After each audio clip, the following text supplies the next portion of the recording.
Hi, boys and girls. Today we are going to continue to learn more about key details. We are reading a short bit of pages out of the text, Touch It, Materials, Matter, and You. Today, the section we're going to read, you will find on page 6 and 7 of our book. This is telling us how to do something. It's going to give us materials and then what we need to do so we can make something. So listen as I read. Material mosaic. Use different materials to make a mosaic picture.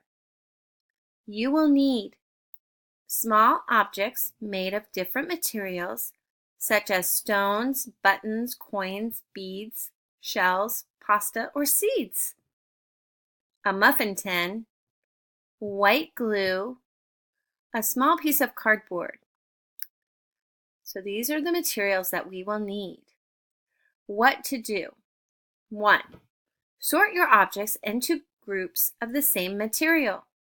You might have one group of stones, another of plastic objects, and another of metal, for example.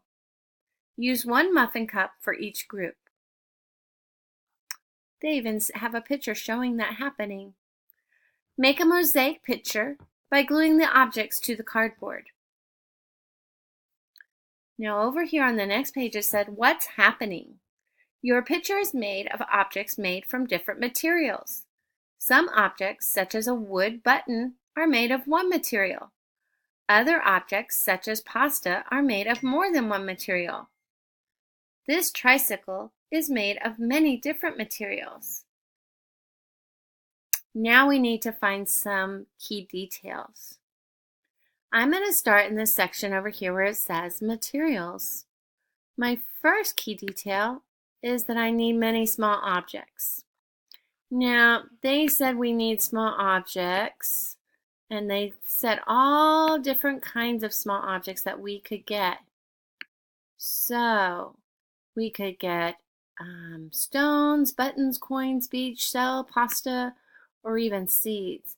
So all those are different small objects we could get. So that was one key detail. Were you thinking that one also? We are thinking so much alike.